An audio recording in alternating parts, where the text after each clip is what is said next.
Bismillahirrahmanirrahim. Assalamualaikum warahmatullahi wabarakatuh. Perkenalkan, nama saya Alif Afilas Bula, NIM 20030350133 dari Prodi Ilmu Keluargaan kelas B. Baik, pada kesempatan kali ini saya akan menjelaskan PowerPoint saya yang berjudul Motion atau Movement. 3.1. Pengertian gerak. Gerak adalah kegiatan atau proses perubahan tempat atau posisi ditinjau dari titik pandang tertentu. Jadi, agar dapat bicara tentang gerak, maka titik tolak harus ditentukan. Jenis pelajaran tentang gerak ini disebut dengan kinematika. Sebelum kita membicarakan lebih dalam gerak, perlu kiranya dipahami lebih dahulu istilah-istilah tentang jarak atau lintasan gerak, atau spatium space, kecepatan gerak, velocity, percepatan, acceleration, dan waktu gerak atau time. Istilah-istilah tersebut diberi simbol sebagai berikut. Jarak adalah simbolnya S, kecepatan gerak adalah F, percepatan adalah A, waktu gerakan adalah T. 3.2. Gerakan manusia. Gerakan manusia dapat kita amati karena adanya perubahan posisi dari tubuh atau anggota tubuh dalam ruang dan waktu. Semua bentuk gerakan terjadi karena dipengaruhi oleh sejumlah gaya. Untuk dapat terjadinya gerakan pada manusia, maka ada 3 unsur yang menyebabkan, yaitu 1. Otot sebagai sumber pergerak atau penggerak dinamis. Otot sebagai sumber penggerak dapat disamakan dengan motor listrik atau mesin gas. Bila suatu otot berkontraksi, dapat terjadi gaya maksimal kira-kira sebesar 50 N atau cm. Berdasarkan fungsinya, otot-otot dikelompokkan sebagai agonis, antagonis, sinergis, dan fiksatif. Fungsi otot biasanya mengacu pada origo sebagai yang difaksir atau diam, dan insersi sebagai yang bergerak, tetapi kadangkala saat otot berkontraksi, origo dan inseri saling melekat. 2. Tulang sebagai alat penggerak atau penggerak pasif. Tulang-tulang dari kerangka dipisahkan satu sama lainnya oleh sendi dan ditahan oleh otot dan ligamen-ligamen. Tulang pada tubuh manusia ada beberapa macam, yaitu tulang pendek atau tulang-tulang pangkal kaki dan pangkal tangan, tulang panjang atau tulang lengan bawah, tungkai atas dan tungkai bawah, tulang pipi atau datar, atau tulang kepala atau tulang dada. 3. Persendian. Persendian yang memungkinkan terjadinya gerakan sumbu poros gerak. Sendi pada tubuh manusia ada 2 macam, yaitu synarthros atau memungkinkan gerak terbatas, dan diarthros memungkinkan gerak bebas atau disebut juga tipe sinovial. Tipe sendi sinovial ini ada beberapa macam, yaitu sendi engsel, di mana gerakan terjadi pada satu bidang atau arc interphalangeal. Sendi kisar, di mana gerakan disekelilingi sumbu gerak atau arc cubital. Sendi pelana, di mana gerakan disekelilingi 2 sumbu, arc carpometacarpal pada ibu jari. Sendi condyloid, di mana gerakan disekelilingi 3 sumbu atau arc humeri. Sendi luncur, di mana gerakan di banyak sumbu atau sendi bahu. 3.3. Kecepatan dan percepatan. Kecepatan. Di dalam pembahasan tentang kecepatan gerak dikenal adalah istilah kecepatan rata-rata dan percepatan. Yang dimaksud dengan kecepatan rata-rata ialah perbandingan antara jarak yang ditempuh dan yang diperlukan Untuk menempuh jarak tersebut, rumus F sama dengan S garis miring T. Berdasarkan rumus di atas dapat kita simpulkan bahwa kecepatan berbanding lurus dengan jarak, artinya makin besar F, makin besar pula S. Makin kecil F, makin kecil pula S. Berdasarkan rumus di atas dapat kita simpulkan bahwa kecepatan berbanding lurus dengan jarak, artinya makin besar F, makin besar pula S. Makin kecil F, makin kecil pula S. B. Kecepatan berbanding terbalik dengan waktu, artinya makin besar F, makin kecil T. Makin kecil F, makin besar T. 3-3-2 percepatan. Percepatan adalah perubahan kecepatan tiap satuan waktu. Percepatan ini dapat positif, yang berarti tiap satuan waktu kecepatannya bertambah, dan dapat negatif, yang berarti tiap satuan waktu kecepatannya berkurang atau makin lambat. 3-4 macam-macam gerak. Dalam kehidupan kita sehari-hari ataupun pada berbagai kegiatan olahraga, kita mengenal beberapa macam gerak, yaitu 1. Gerak linear. Jika harga kecepatan itu selalu sama besarnya pada tiap waktu, maka gerakannya disebut gerak beraturan.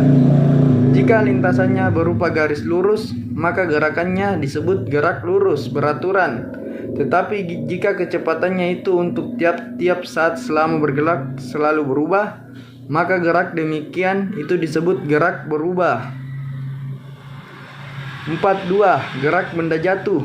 Jika rata-rata percepatan konstan dan kurang tetap, maka waktu yang sama bertambahnya kecepatan juga sama titik. Dalam kondisi seperti ini, maka gerakannya disebut gerak berubah beraturan. Jika percepatan ini tidak sering terjadi karena perubahan kecepatan dari objek yang bergerak, biasanya tidak teratur dan rumit. Namun, ada juga jenis gerak berubah dengan percepatan teratur yang sangat penting di dalam olahraga, yaitu percepatan dari objek yang jatuh bebas. Makin padat dan berat objek yang jatuh, maka kecil pengaruh gerak gesekan udara, terutama jika jarak jatuhnya tidak terlalu besar. Bahkan objek yang berat seperti penerjun bebas yang jatuh dari jarak yang besar, akhirnya akan mencapai kecepatan ke bawah cukup besar untuk menciptakan tahanan udara yang sama besar dengan gravitasi. Bila hal ini terjadi, penerjun itu tidak lagi bertambah cepat, tetapi terus jatuh dengan kecepatan tetap. Titik kecepatan ini disebut kecepatan terminal dan besarnya kira-kira 190 km per jam. Kecepatan tetap. Seperti telah dikemukakan terdahulu, rumus-rumus atau persamaan-persamaan untuk gerak berubah berlaku juga untuk gerak vertikal ke atas atau ke bawah. Hanya saja simbol percepatan A diganti dengan G. Gerak vertikal ke atas merupakan gerak yang diperlambat, sedangkan gerak vertikal ke bawah merupakan gerak yang dipercepat. Jika kecepatan awal sama dengan 0, seperti pada objek yang jatuh bebas dari suatu posisi diam, maka persamaan-persamaan dapat disederhanakan menjadi Ft sama dengan Gt, S sama dengan A /2 Gt2, Ft2 sama dengan 2 Gs. 4.3 Lintasan peluru atau gerak proyektil.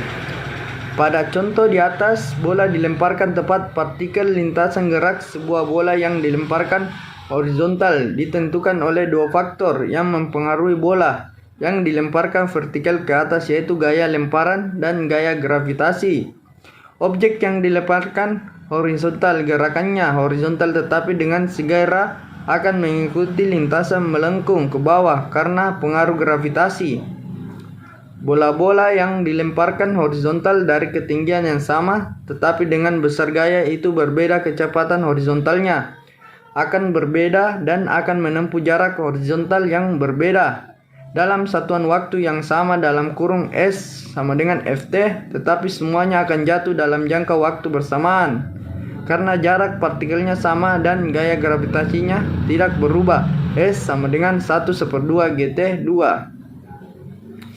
Berdasarkan contoh-contoh ini dapat dilihat bahwa gaya atau kecepatan horizontal yang diberikan kepada objek tidak bergantung kepada gaya atau kecepatan vertikalnya. 1. Dalam tolak peluru, peluru dilepas pada ketinggian kira-kira 2 meter di atas permukaan di mana peluru jatuh. Berlaku untuk suatu jarak dari titik peluru lepas dari tangan sampai ke titik di mana peluru jatuh pada dataran yang sama. Jarak dari titik di mana peluru jatuh di bawah dataran lemparan ke titik di mana peluru menyentuh tanah ditunjukkan oleh R2, jarak R tambah R2 ditunjukkan oleh rumus R tambah R2 sama dengan FO2 sin A cos A FO2 sin 2A tambah 2 titik GH garis miring G. Jarak R3 adalah jarak dari sisi dalam balok lempar ke titik di mukanya di mana peluru dilepas dari tangan. Ini menggambarkan jauhnya orang meraih dapat diukur langsung dalam studinya tentang tolak peluru. Dari gambar hidup menemukan jarak ini sama dengan 1 foot atau sama dengan 30 cm. Dua faktor penting yang perlu diperhatikan dalam tolak peluru adalah A. Explosive power, yaitu sejumlah kekuatan badan ditambah kemampuan untuk mengubah kekuatan tersebut ke dalam gerakan yang sangat cepat. B.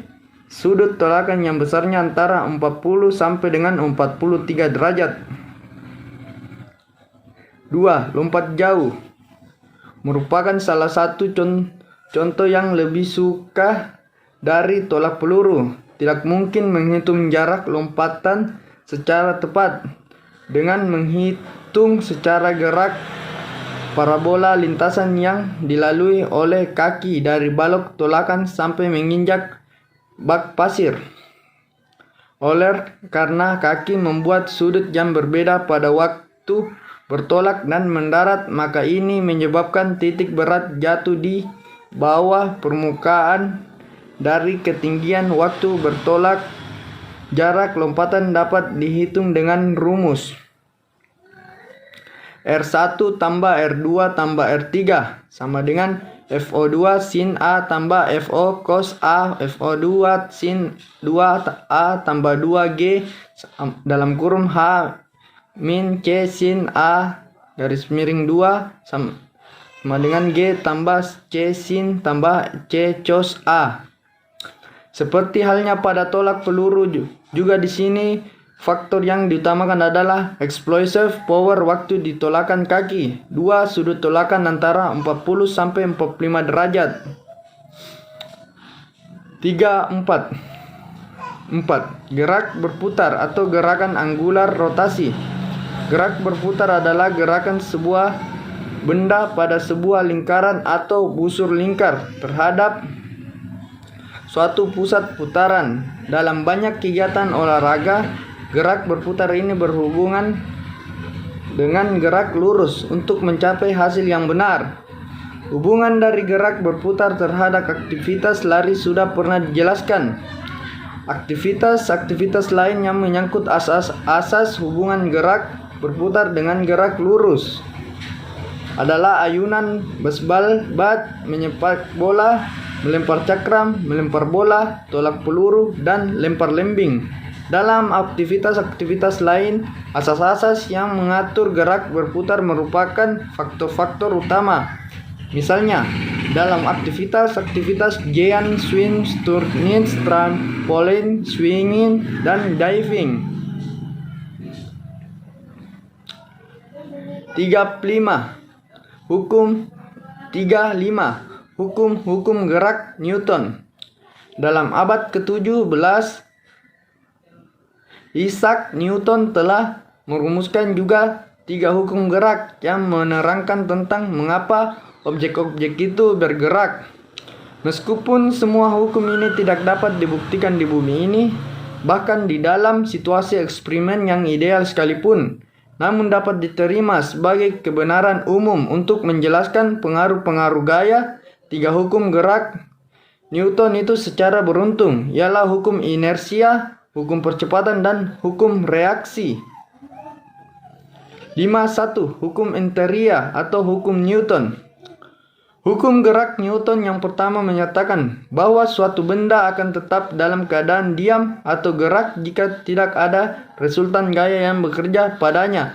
Ini berarti bahwa sebuah objek yang diam akan tetap diam dan objek yang bergerak akan tetap bergerak dengan kecepatan konstan pada garis lurus jika tidak dipengaruhi oleh resultan gaya yang bekerja padanya. 5.2. Hukum percepatan atau hukum Newton 2. Hukum gerak yang kedua ialah mengenai percepatan dan momentum dan bagaimana besaran-besaran gaya, massa, dan percepatan itu dihubungkan dan bagaimana mengukur gaya. Hukum ini menyatakan bahwa percepatan suatu objek berbanding lurus dengan gaya, penyebabnya arahnya sama dengan arah gaya dan berbanding terbalik dengan massa objek. Sangat mudah menunjukkan bahwa perubahan kecepatan atau percepatan dari suatu objek itu sebanding dengan gaya dan arahnya sama dengan arah gaya. 5.3. Hukum aksi reaksi. Hukum Newton 3. Hukum gerak yang ketiga menerangkan cara bekerjanya gaya-gaya yang satu terhadap yang lain. Sebuah buku yang terletak di meja menggerakkan gaya ke bawah pada meja dan karena buku itu diam, harus ada gaya lain yang sama dengan berlawanan arahnya yang harus bekerja pada buku itu. Hukum Newton yang pertama menyatakan bahwa gaya-gaya yang tidak seimbang akan menghasilkan gerak. Karena tidak ada gerak di sini berarti ada suatu sistem gaya yang seimbang. Gaya ke bawah dari buku kepada meja diimbangi oleh gaya ke atas dari meja terhadap buku.